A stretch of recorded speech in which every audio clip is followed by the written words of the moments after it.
இது உங்கள் சேனல். பிடிச்சிருந்ததுன்னா லைக் பண்ணுங்கள், ஷேர் பண்ணுங்கள், கமெண்ட் பண்ணுங்கள், சப்ஸ்கிரைப் பண்ணுங்கள், பக்கத்தில் இருக்கிற பெல் ஐக்கானை கிளிக் பண்ணுங்கள். நன்றி. வணக்கம். பிப்ரவரி மாத ராசி பலன்களை பார்த்து வருகிறோம். இன்று நாம் பார்க்கவிருக்கின்ற ராசி கடக ராசி.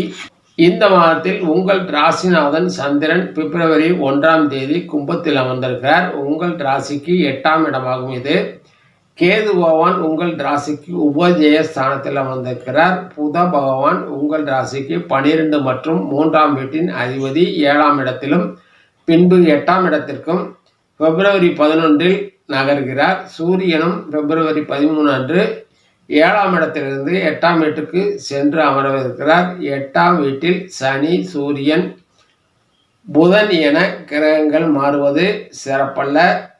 9ஆம் வீட்டில் உச்சம் பெற்ற சுக்கிரனும் ராகுவும் அமர்ந்திருக்கிறார்கள். 16ஆம் இடமான ராவஸ்தானத்தில் குருவும் அவர் உங்கள் ராசிக்கு 6 மற்றும் 9ஆம் வீட்டின் அதிபதியும் ஆவார். 12இல் வக்ரகதியில் அமர்ந்திருக்கும் செவ்வாய் உங்களுக்கு நற்பலன்களையே வழங்குவார். அவர் 5 மற்றும் 10ஆம் வீட்டின் அதிபதியும் ஆவார். இந்த கிரக அமைப்பினால் உங்கள் ராசிக்கு என்ன பலன்கள் என்பதை பார்க்கலாம். பொதுவான பலன்கள்: வருவாய் சீரானதாக இருக்கும். செலவுகளை திட்டமிடுவது சிரமமாக இருக்கும். உடல்நிலையில் கவனம் வேண்டும். துணையின் உடல்நிலையிலும் கவனம் வேண்டும். குடும்பத்தில் மனக்கசப்புகள் ஏற்படும்.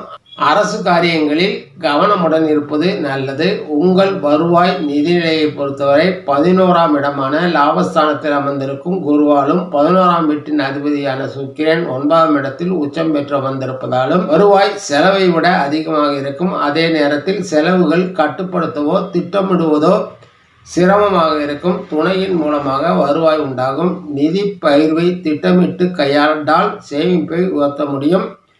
கடன்களை திருப்பி செலுத்த முடியும். 2ஆம் வீட்டின் அதிபதி சூரியன் 7 மற்றும் 8ஆம் இடத்தில் சஞ்சரிக்கவிருக்கிறார். மேலும் 7 மற்றும் 8ஆம் வீட்டின் அதிபதி சனி பகவான் அஷ்டமச்சனியாக தொடர்வதும் சிறப்பல்ல.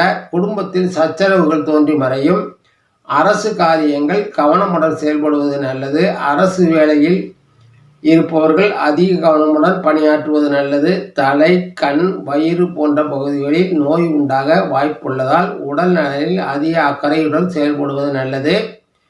சிலருக்கு வெளிநாட்டு வேலை வாய்ப்புகள் உண்டாகும். கல்விக்காக வெளிநாட்டு செல்லும் வாய்ப்புகளும் உண்டாகும். செவ்வாய் விரயத்தில் அமர்ந்திருப்பதால் வக்ரகதியில் அமர்ந்திருப்பதாலும் ஒரு சில நற்பலன்களையே வழங்குவார். வாகனங்களில் செல்லும் போது கவனம் வேண்டும். உபஜயஸ்தானத்தில் அமர்ந்திருக்கும் கேது பகவானால் மற்றவர்களுடன் ஏற்படும் பூசல்களில் நீங்களே வெற்றி பெறும் வாய்ப்புகள் உண்டாகும். வழக்குகள் உங்களுக்கு சாதகமாக முடியும். பல வழிகளிலும் பணம் வந்து சேரும். பெயரும் புகழும் உண்டாகும். சொன்ன சொல் தவறாது நடப்பர். தைரியம் கூடும். 12ஆம் வீட்டின் அதிபதியும் 3ஆம் வீட்டின் அதிபதியுமான புத பகவான் பிப்ரவரி 11 வரை 7ஆம் இடத்தில் அமர்ந்திருப்பது விரய செலவுகளை அதிகமாக்கும். சகோதர உறவில் அதிருப்தி நிலவும். 11ஆம் தேதிக்கு பிறகு 8ஆம் இடத்துக்கு நகர்வது சிறப்பு. விரயங்கள் குறைந்து செலவுகள் கட்டுக்குள் வரும். சகோதர நன்மை உண்டாகும். பல வகையான யோகங்கள் உண்டாகும். நிம்மதியும் சுகமும் உண்டாகும். யாத்திரைகள், புண்ணிய ஸ்தலங்களுக்கு பயணங்கள் ஆகியவை ஏற்படும். போஜன சுகம் உண்டாகும். தேக திடம் பெறும். ஆரோக்கியம் கூடும்.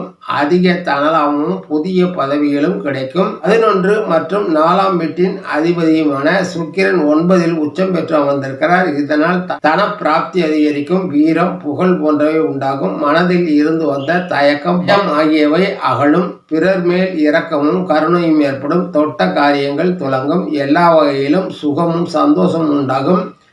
6ஆம் வீடு மற்றும் 9ஆம் வீட்டின் அதிபதியுமான குரு பகவான் 11ஆம் இடத்தில் அமர்ந்திருப்பதால் உங்களுக்கு பல வகையிலும் நன்மைகளே ஏற்பட வாய்ப்பிருக்கிறது.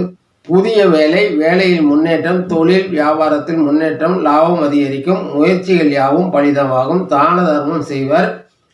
கார் போன்ற உயர் ரக வாகனங்கள் கிடைக்கும். தந்தைக்கு நன்மை உண்டாகும். தந்தையின் மூலமாகவும் வருவாய் உண்டாகும். அரசாலும் கல்வியாலும் லாபம் உண்டாகும். அரசியல் சகாயம் கிடைக்கும். அரசியல்வாதிகளுக்கு இது ஒரு பொன்னான காலமாக அமையும். உயர் பதவிகள் கிடைக்கும். கணவன் மனைவியிடையே கருத்து மோதல்கள் ஏற்படக்கூடும். 8ஆம் வீட்டில் அமரவிருக்கும் சூரியனால் மாதத்தில் 2ஆம் பாதியில் காரிய தடை, வீண் வழக்குகள் வந்து சேரும். பணவரத்து குறையும். அரசாங்கத்தால் விரோதமும் அதனால் தண்டனையும் கிடைக்க வாய்ப்புள்ளதால் கவனமாக செயல்பட வேண்டியிருக்கும். மாணவர்கள் இந்த மாதத்தில் தங்களுடைய கல்வியில் அதிக நாட்டமும் முனைப்பும் காட்டுவார்கள். தாய் தந்தையரின் மனக்குளிர செயல்படுவார்கள். மற்றவர்களின் பாராட்டை பெறுவார்கள். கலைஞர்கள் தங்கள் எதிர்காலத்திற்காக திட்டமிடுவீர்கள். புதிய முயற்சிகளையும் புதிய உத்திகளையும் மாற்றுவீர்கள். வருவாய் இயல்பானதாகவே இருக்கும். உடன் பணிபுரிபவர்களின் அன்பை பெறுவீர்கள். பொதுவாகவே இந்த மாதம் வருவாய் நன்றாக இருக்கும். செலவினங்களை திட்டமிடுவதில் சிரமங்கள் இருக்கலாம். உடல் ஆரோக்கியத்தில் கவனம் செலுத்த வேண்டியிருக்கும். குடும்ப உறுப்பினர்களின் அபிலாஷைகளை கேட்டு அறிந்து கொள்ள வேண்டும். இந்த மாதம் வரதராஜ பெருமாளை வணங்கி அவர் அருளாசியை பெற்று நற்பலன்களை மேலோக்கிக் கொள்ளுங்கள். நன்றி, வணக்கம். மீண்டும் சந்திப்போம்.